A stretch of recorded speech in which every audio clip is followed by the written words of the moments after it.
Well, hello, everyone. Thank you for joining us today for another episode of Two Economists and a Lender, where we take a deep dive into the most important economic issues facing agriculture.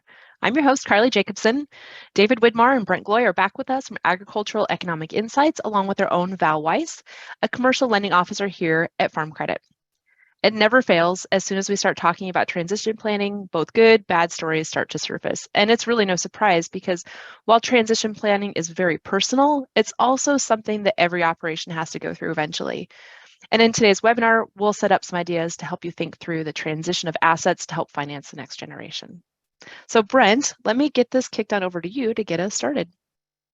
Yeah, it is great to be here again and to actually follow up on a session we did exactly a year ago. So in June of 2022, we talked about farm succession planning as well.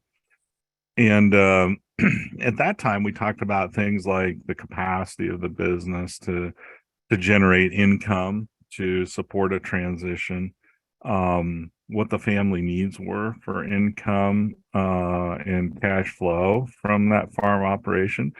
And thirdly, we focused on what the growth opportunities might be for that operation. And I think, if you're interested in this topic, you hadn't seen that webinar, it'll be available to you. You might want to check it out. But today we're going to talk a little bit more specifically about one of the things that's really important in these transitions, and that is transitioning the assets. And last time we used this, I think David came up with this really cool analogy of,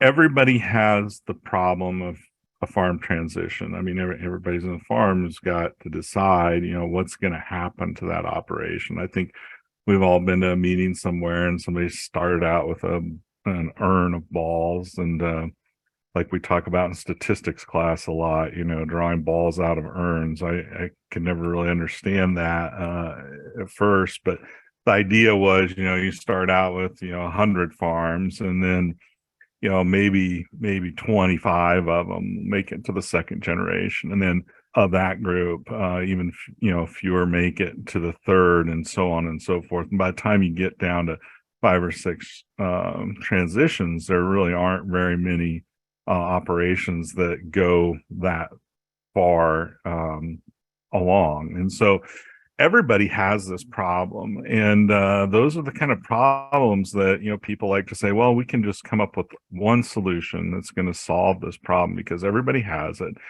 And those are kind of like those cookie cutter houses you might see in the top left corner of your screen. Every solution is kind of the same, every situation is the same. But when we get into farm transitions, that's not really the case. And you really need that kind of custom home that's depicted there in the bottom, that custom solution that every operation is just a little bit different. And so we want to talk about that a little bit today. And I will say, I remember when I was leaving Purdue, there was a farm management professor, Howard Doster, and Howard was a unique individual. And I told him what I was doing. He spent a lot of his time thinking about farm transitions, and he just blurted out kind of right in the middle of it, well, how are you going to buy out your sibling?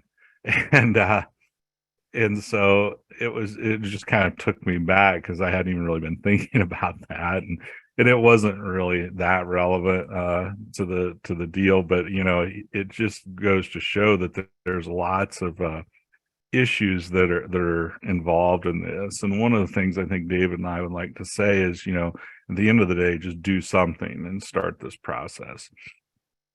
So if we think about why transitions have gotten more complicated over time, and I'm reluctant to say it's more complicated because the problems are similar, but there's one thing that's actually, I think, statistically driving some of that, and that is today farms are more likely to have more than one operator. So if we think back, and to even 2002, only 38% of the farm operations had more than one operator. Most were sole proprietorships, and when they came upon retirement, they either found someone else to do it or they liquidated the assets and moved on. Today, about half of the operations in the United States have more than one operator. And that complicates things because you're starting to deal with more errors and more complications, especially if there are multiple operators in the business that want to remain in the business. And so it's I think that makes it a little more challenging. As we think about how to do this, one of the things and one of the concepts David and I like to talk about a lot is, you want to think of your farm as different business components. And one of the ways, what we mean by that is, I often think of it as you have a crop growing business and a crop marketing business, or a livestock raising business and selling business. We also have like a farmland, might have a farmland investment business, and maybe an equipment enterprise. And those are all very different kinds of businesses. And I think it's important to think about those components because it gives us some options. When we think about the business that way with these puzzle pieces, it gives us some options. We start to think about transitioning the farm assets in the business. And Brent, I also like to add that you talked about, splitting the farm maybe operations, the actual activity of planting the crop or raising the livestock versus the land. And so this land holding company or this land management company, that's one way that we could sort of split this. And this is one that we're going to talk about in the upcoming examples. But another one that can be common is thinking thinking about the grain versus the livestock versus maybe a custom enterprise that happens. Maybe we're doing some custom spraying or custom manure application. So these are all ways that we can think about the business, not just as a box or a blob, but we can start thinking about the core components of it. And the other piece that we'll add to this here is it also gives us some flexibility with regard to timing. And so maybe some of these issues can be addressed relatively easily. So maybe we work on the land component of this operation. Maybe that's an easy one for us to transition. Maybe we start transitioning it right away. Or maybe there's other, such as the operations, that we need more time to figure out, or we need more time to figure out how we want to pursue that. So thinking about the components, but also thinking about how you can structure those conversations in a little bit different way. And one reason why this operations versus land component, these two components, is really valuable is they have fundamentally different risks or fundamentally different income streams. There are very different elements to it. And so it's this idea of, the idea of inheriting a farm versus inheriting farmland. And if you think of on-farm versus off-farm heirs, the idea of inheriting a farm to someone that's off the farm, maybe a couple hundred miles away, can seem a bit daunting. They're thinking about all the risks associated with the weather and what we're going to do with all this equipment, how we're going to manage depreciation, upgrade this equipment. But on the other hand, somebody who's on the farm, the idea of having that farm, having that equipment, that's very appealing to them. And so we have this pie chart here to kind of show how the farm assets are typically heavily skewed. This is an example, but you can think about this and measure it for your own operation. How much of your farm assets are in the land? How much are in equipment versus facilities? Land across the U.S., across the entire balance sheet, accounts for a little more than 80% of all the assets in the ag sector. So this is a big chunk of the pie, and this is one area where we can start thinking about how we might allocate those resources, how that might play out. So what we're going to do in the next few slides is share a few examples and just provide you some ways that we can start to maybe think about those different components of the business and how that might appeal to different stakeholders to help us get past this kind of ambiguous question of what we're going to do with this farm. Every farm has to go through a transition. What are we going to do?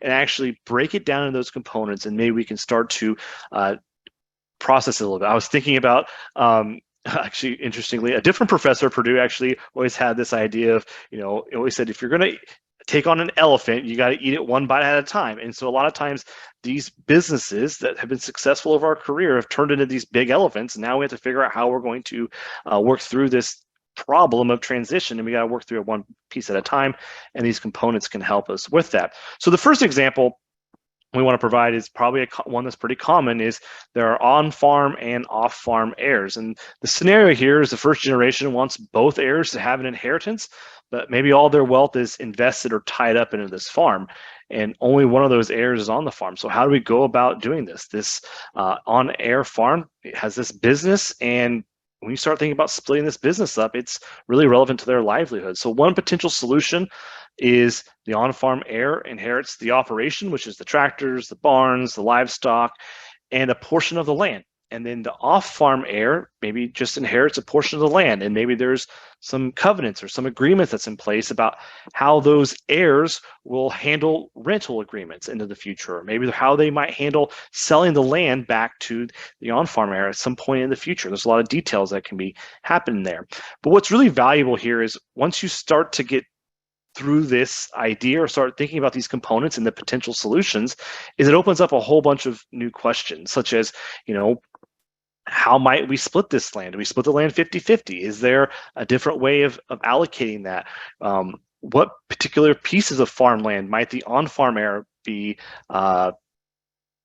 find attractive or find really sentimental? What pieces might the off-farm heir find sentimental or might have value in? And so you can start to get past the ambiguity of this, how are we going to do it, and start getting down to some key components and start working through that.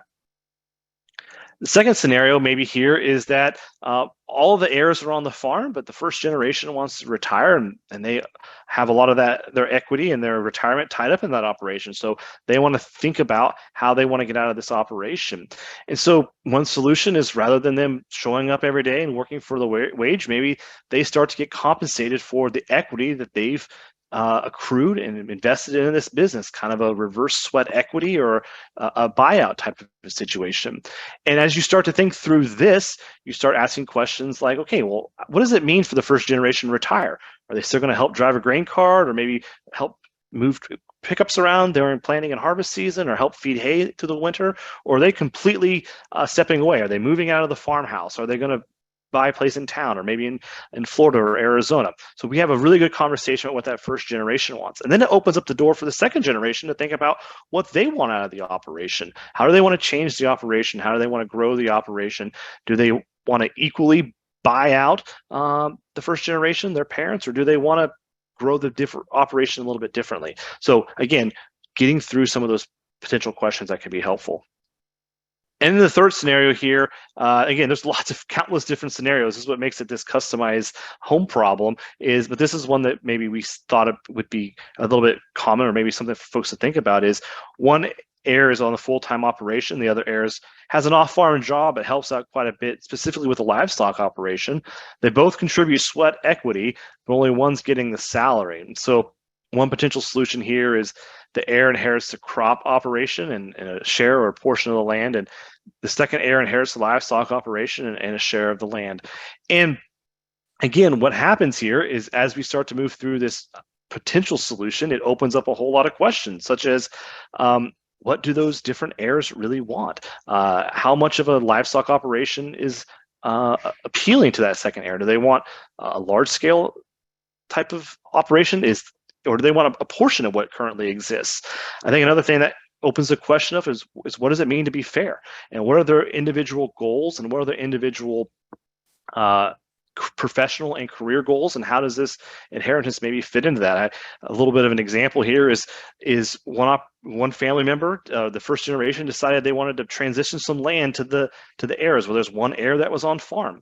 There were two that were off farm. So they gave the land to the heir that was on farm, and for the other two heirs, they said, well, the farm was worth about X according to the county appraisal. So we'll write a check for this much, but we'll split it between the two off farm heirs.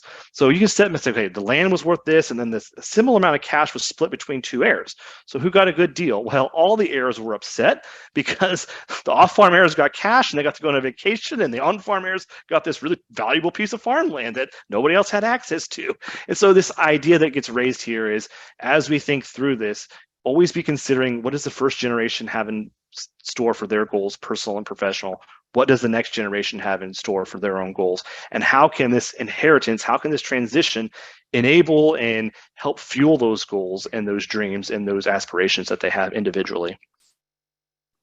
And David, those are all really good points. And I think as we kind of start to try and wrap this up and think about some of these other considerations that we might have, I think one of the things you gave the example of, everybody being unhappy. And I think one of the things that's really important in this is just be really clear with what your plan, intention, and motivation is, kind of the why behind the decisions that you made. And, that idea of fairness is really ambiguous. It means something different to everybody. And I think, we all love our kids equally. But I think we can all admit that our kids each have their own strengths and weaknesses. And sometimes the just some of them may have more capacity for management than others. Some may have more interest in it. Some may have different work ethics and have different, as David would say, professional interests. So I think that idea of fairness is really ambiguous, and it's important to have those conversations so you can have a transition that gives your operation a chance to make it further on down the road, if that's what your goal and plan and intention is. And that's why I think it's really important to talk about that. The other thing I think that causes a lot of disgruntlement is the sweat equity issue. And sweat equity is the idea that you're not getting paid, but you're earning your right in the business to kind of take it over in the future, but you're kind of compensated below the market. And that is a tough thing because it causes lots of issues as people start to think about, well, maybe that was too much sweat equity or not enough, or I've been working really hard and contributed to the growth of this operation and not being compensated for it. And I think sometimes that issue, while it's easy, it's an easy way to proceed, can lead to a lot of disgruntlement going forward. And I think it's even true in non-family businesses. I mean, you might have partners where maybe the partners are working below their market compensation to try and keep things going. And it's important to communicate that to the employees and other people to understand the risks that those people are taking, and that ultimately they expect to be compensated at normal levels. The other thing I think that is really important to think about in these transitions, and particularly when we get to equipment, is what the tax implications are. And they can be quite complicated and quite complex. And it's really important to work through those with trusted advisors that can give you good advice for how to deal with those issues. So it's not as simple as, it might not just be the right thing to just buy all the equipment at market price, if that's just going to result in gigantic tax bills. And that's not something that most people want to do. So important to have some good advisors helping you. And then finally, I think one of the things that David is always encouraging me to think about, and I think this is a good idea, when you get stuck, you can't make headway. Sometimes it's because we're just focused on, trying to get just the perfect situation. My son was playing baseball the other night, and there were lots of strikes going by, and he wasn't swinging. Why weren't you swinging those pitches? And I wanted to get a really good pitch. I thought I was going to get a better pitch to hit. And sometimes you just need to swing and put the ball in play, or just do it as I guess Nike might have said back in the day, I guess a long time ago. But one of the ways to think about that is to come up with these anti-goals, and that's what do you want to avoid? So let's say, okay, if it were our goal for this operation to end and our kids to excuse me, never talk to each other again, what are some of the things that we could do to make that happen? And that gives you a chance to kind of think about, oh yeah, maybe we should avoid doing some of those things, right? Because nobody wants your kids fighting over all of this and have everybody upset at the end of it. Nobody goes into it with that idea. And the other thing I think to think about is, we all have that story of, oh, the neighbors over there did this and it resulted in, a bad situation. Sometimes it's important to think about and look at that and go, hey, here's some of the things they did. And that's kind of what led to it. And likewise, I think we can all think of examples where it worked out pretty darn well, and people did a really good job of sharing their farm and transitioning it. So think about some of those things too. So at this point in the conversation, it's my pleasure to introduce Valerie to help us dig even deeper into this topic. Let's kick it off by having you introduce yourself a little bit. Yes, thanks, David. I have been with Farm Credit Services of America right at 20 years. I started out in our Emmitsburg, Iowa office, northwestern Iowa, and worked as a financial officer there. Joined our commercial lending team not quite 2 years ago now, and specialize in working with pork producers across our territory at this point in time. Grew up on a family farming operation in northeastern Iowa, and today my husband and I participate in a cash grain operation, row crop operation, that actually has some family components to it as well. So very familiar, have seen a lot of different scenarios with customers I've worked with, and hope I can add some good insights here today. Well, great. Well, the first question I have here is, what advice do you have for farmers who are sort of getting started with this transition plan conversation, especially as it regards those assets that they're thinking about? So the earlier you can begin the communication process on this, the better. There's a lot of different ways to do it. We talked about the custom plans there. And so just beginning that conversation and having that open, clear conversation with all family members is going to be a great way to lay the foundation for an asset transfer plan. The other thing that does is, if you have on-farm heirs, that can help provide them with some peace of mind of what this might look like. If there's unknowns, I've seen some operations where they just don't do anything because they're so concerned about what happens if something happens to mom and dad and they need to buy out siblings. So having that plan, having that communication can really give peace of mind to all generations. What is something that folks often overlook as they're working through their plans here? So you don't have to develop your plan by yourself. Make yourself a team of trusted business advisors that can help put this plan together for you. You're going to need your lender, your accountant, an attorney, and you may need to look for some specialized resources too, as you look at that accountant and attorney that specialize in asset transfer, estate planning, succession planning, because they're out there and have some good ideas. The other thing to think about as you put together your team there, you don't have to be the one that has the answers. You can use the expertise of your teammates and really just need to communicate then your goals and what you're looking for from a plan, and allow the team members to use their expertise to really craft the plan that works best for you. The other thing I'd add there is, it takes a long time to put this together and to get it implemented. It took you a long time to build your farm, to build up your asset base, and it's going to take a while to unwind that as well. If you have a transfer plan that involves buyout of assets, a lot of times the next generation doesn't have the capital available to do all of that at one time. So you need to come up with a plan that works for everybody and allows you some time and flexibility for purchasing, sales, tax implications. A lot of things go into that a plan can't come together overnight. Let's dig a little bit more into that timing of how long it takes, or the timing about executing on that plan. What are the few other factors that producers should keep in mind? Yeah, so I think one of the fears people have is, if they start a plan, they think they're committed to being done. And that starting a plan and getting a plan in place doesn't commit you to being done. I think most people would happily take your labor, your management support for as long as you're willing to offer it. But I think you just have to be willing to start doing something and kind of put a horizon out there. If you need to make adjustments, goals change, circumstances change, you can always revisit a plan. It's not set in concrete. You just need to be able to start it and then kind of give yourself a timeline to work from there.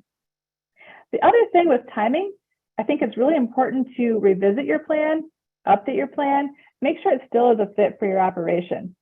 An example comes to mind of an operation where they'd done a great job of laying out a plan. And the plan was put together at a time where land values are not what they are today. So a late 80s, early 90s type of a plan, and allowed for some cash value of life insurance to buy out heirs. But if that plan isn't updated, which this one wasn't, that dollar amount is no longer sufficient to provide that buyout under today's land values. And the goals of the heirs have also changed. At the time the plan was put together, they were in their prime of farming and looking to continue to grow and expand the operation. As time has passed and the asset transfer hasn't taken place, they're no longer looking to expand and grow. They're approaching retirement on their own. So the plan really just never kept up with the intentions of the operation. I think that's really important too. Yeah, we would never want our transition plan, the one that we're actively using, to turn into a time capsule. We always want to make sure that we're revising and updating that. And you mentioned land values changing, goals changing over time. What are some other factors that might trigger us to revisit that? Maybe that trigger us, it's time to revisit that transition plan. So you've added additional assets. I think that's always a good time. The triggering event, you've taken out new loans with Farm Credit Services of America, another triggering event that may cause you to take a look at that plan. Also, if you've added any enterprises, changed any enterprises, decreased an enterprise, any of those big operational changes is also a great time to look at the plan. And I think the goals piece is really important, because that's where that open communication amongst all generations really comes into play. And people need to be willing to say, hey, my goal used to be this, but this is no longer my goal. And then they need to come up with a new plan. It's really important to keep in mind. Really appreciate you sharing that. We've talked a lot about transitioning of the assets. I want to ask you, as a lender, what are some other transition-related topics that come to your mind in this space? So I think an asset that we maybe don't think of, we think of land, we think of machinery and equipment, but management expertise is really an asset to a lot of these operations.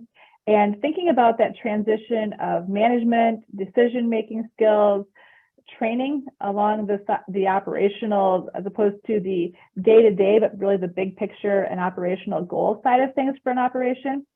I think that's something that we also need to keep in mind as we think about assets, and allowing people that are going to be inheriting assets or buying assets to take on more of those day-to-day management and big picture operational tasks is also pretty important.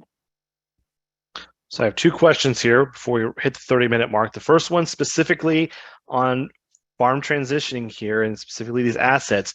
What is something that we might have missed or that you want to emphasize here before we wrap up? Put your plan in writing. You may have a plan and it's great, and you have in your head how you think this is all supposed to go, but go ahead and take the steps, formalize it, put it in writing, work with your lender, your CPA, your attorney, and really get it done. Nobody likes to think about these things because it signals a change in your lifestyle, a change in how you do things, and that can be something that you'd rather avoid. But put it in writing, get it done, take those steps, and then use those triggering events, changing goals, changing assets to revisit it. It's not something that's set in stone, so it is something you do have to take a look at periodically. So, this last question here, it can be specific to today's topic or more broadly.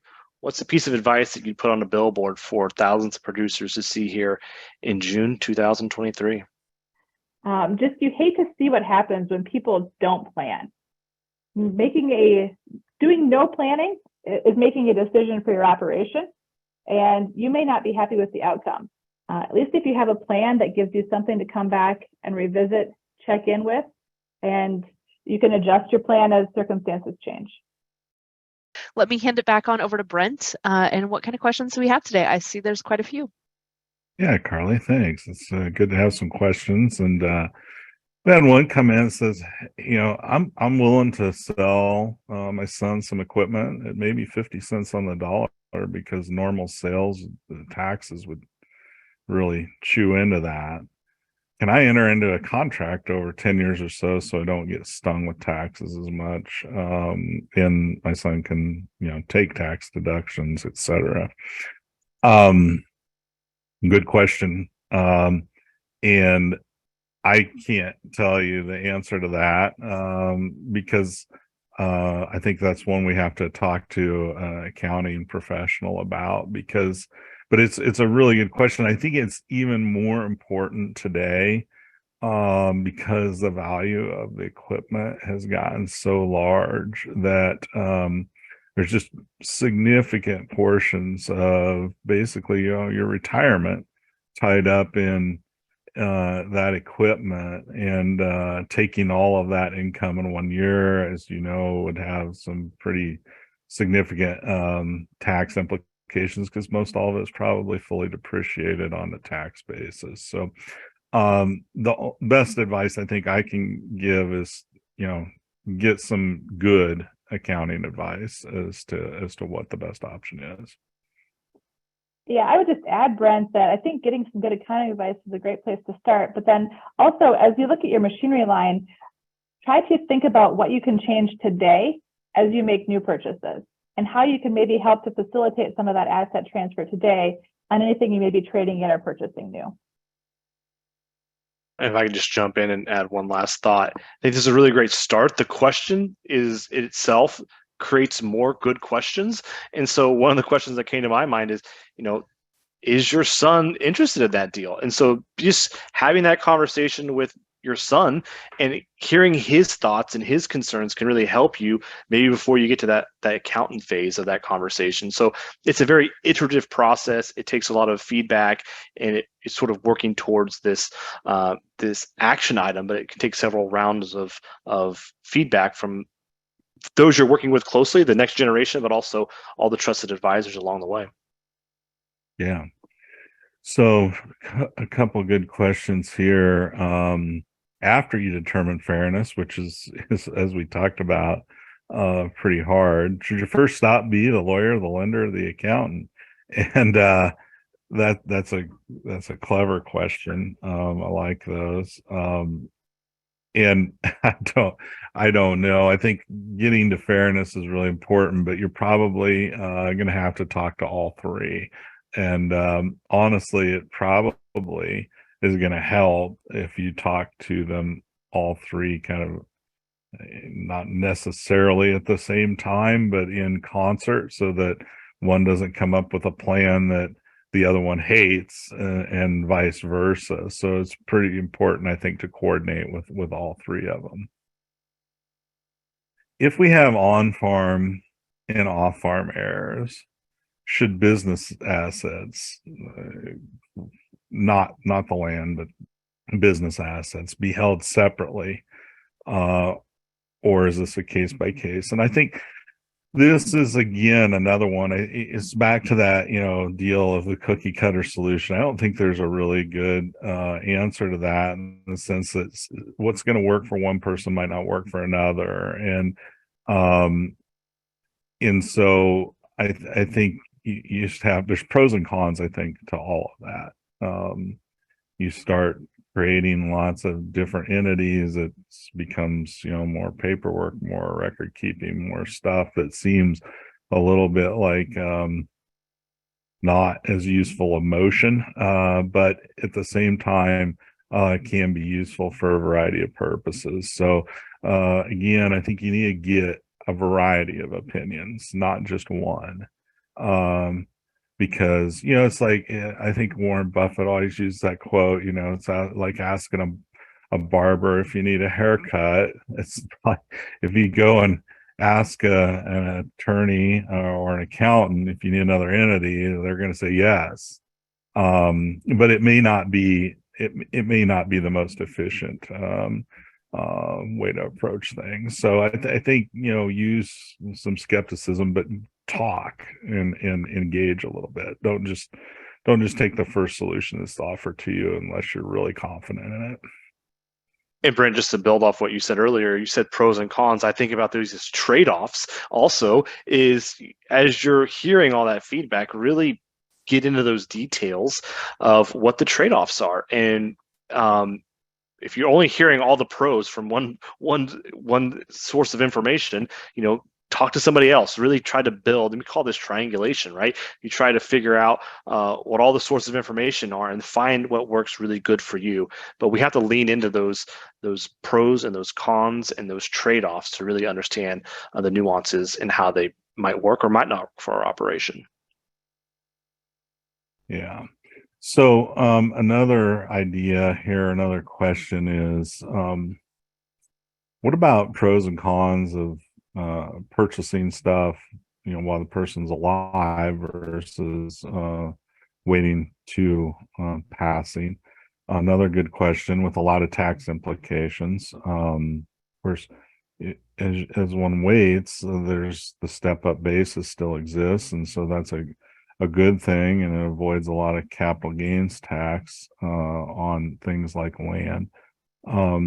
But on the downside, if the person who owns that stuff needs the money, it doesn't do them much good to get the money after they're gone. So I think it kind of just depends a little bit on the situation. And that also leads into another question about, the pros and cons of trusts versus entities like, corporations or LLCs or whatnot. And again, I think those are, just personally something I'm trying to understand myself right now. There's pros and cons to all of it, and I haven't decided what I'm doing myself, so I can't give you a good answer on that, because I think there's pros and cons to all of that.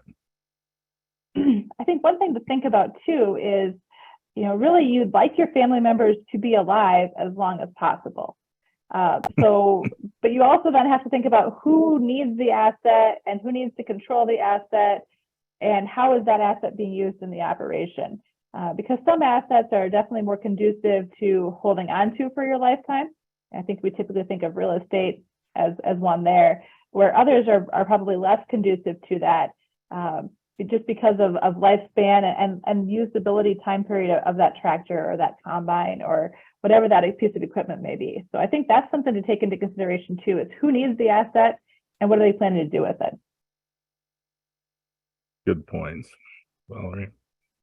One thing I know about this topic is that there's so much to learn, so much to talk about, so much personalization that needs to go into this. And if you're at the point where you're looking to get started, reach out to your financial officer, your local office if you're not sure.